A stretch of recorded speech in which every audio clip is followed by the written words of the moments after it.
Houthis claim retaliation as U.S. says its strikes to continue in Yemen. Meeting to evaluate the housing support program for the poor and meritorious people.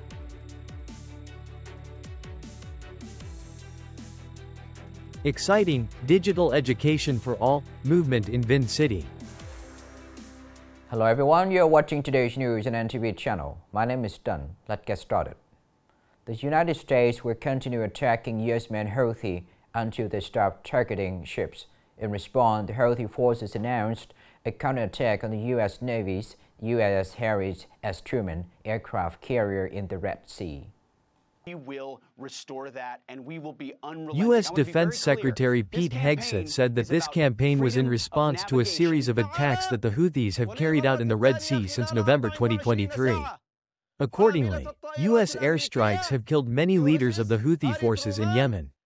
In response, the Houthi movement confirmed that it had launched a retaliatory attack targeting the U.S. Navy's USS Harry S. Truman aircraft carrier in the Red Sea on March 16 in response to dozens of U.S. military airstrikes on the force's positions in Yemen. The Houthis will continue to maintain a maritime blockade of the Red Sea, the Arabian Sea, the Gulf of Aden and the Bab al-Mandab Strait in protest against Israel's efforts to block aid from reaching the Gaza Strip. In light of these developments, Israel has raised its vigilance against the risk of missile and drone attacks from the Houthis in Yemen. British media reported that European countries plan to deploy over 10,000 troops as a peacekeeping force in Ukraine. This will be a major multinational operation. British Prime Minister Keir Starmer has also succeeded in attracting more countries to participate than the 3 countries initially proposed. In addition, more than 35 countries have also agreed to provide weapons, supplies, technical support and intelligence for this mission. During an online meeting, Prime Minister Starmer and French President Emmanuel Macron discussed the deployment of troops to Ukraine. Macron said that any peacekeeping force would include several thousand troops from each country and would be deployed in key locations. However, Russia has strongly opposed this plan, affirming that the presence of NATO troops on Ukrainian territory under any name, including as peacekeeping forces, is a threat to Russia, and Moscow will not accept this. The Steering Committee of Programs 1838 in Nghệ An province held a meeting to assess progress and plan future tasks for supporting housing construction for the poor, those facing housing difficulties, and other individuals. As of March 6, 2025, Nghệ An had 21,770 households in need of support, of which nearly 15,000 households were newly built and more than 6,700 households were repaired. At this time, the whole province has built and repaired 12,718 houses. The total budget to support the construction and repair of houses for the poor and people with housing difficulties in the whole province is 909 billion Vietnamese dongs. With the remaining 9,052 houses, Nghệ An aims to complete them before September 1, 2025, with a total budget of more than 416 billion Vietnamese dongs. The total budget committed to be allocated has exceeded the demand. At the meeting, local representatives shared solutions, construction start dates, and political determination to complete the remaining houses before the province's deadline. Coming up next are some updated news. The Ministry of Construction has just issued a dispatch requesting to speed up the progress of site clearance and implementation of investment projects for rest stops on the North-South Expressway in the east. At the same time, it requested relevant units to speed up the construction of rest stops on the North-South Expressway. These rest stops play an important role in serving passengers and drivers, especially on long trips. It is expected that the construction of these stations will be completed earlier than expected to serve the travel needs of people, while ensuring the safety of vehicles participating in traffic. The Ho Chi Minh Communist Youth Union Central Committee, in collaboration with IIG Vietnam Education Organization, officially launched the ACP World Championship 2025, immediately after the opening ceremony. The 8th national qualifying round of the ACP World Championship in Vietnam took place simultaneously in Hanoi, Da Nang and Ho Chi Minh City.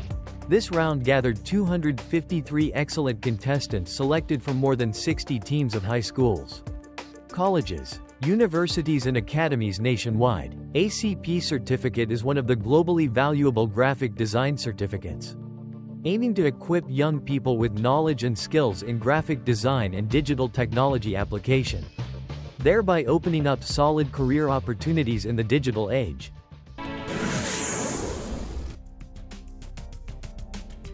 The Vietnamese team has excelled in winning a ticket to the semi-finals of the 2025 World Team Carom Billiards Championship, thanks to the impressive performances of two leading players Tran Quay Chien and Bao Phuong Vinh, in the quarterfinal match that took place on the night of March 15 in Germany. This duo easily defeated their opponents from Mexico. With the combination of Quay Chien's experience and Phuong Vinh's youth, the Vietnamese team can absolutely dream of a historic achievement at the 2025 World Team Carom Billiards Championship.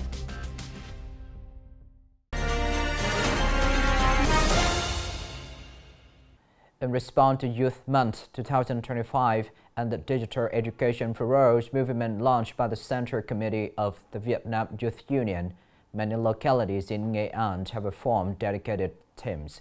Led by Youth Union members, their teams have actively implemented digital transformation activities in Vinh City. The movement has gained strong momentum, attracting widespread participation from young members. Immediately after the Central Committee of the Vietnam Youth Union launches the Digital Education for All movement in the period 2025 to 2027. Nationwide, each youth union base has established at least one team with union officials, members, and youth with good knowledge of technology as the core force. The digital literacy movement will not only be a short-term movement but will also be maintained and expanded in the coming time. In addition to direct guidance, the delegation will also organize training sessions and seminars to promote digital technology.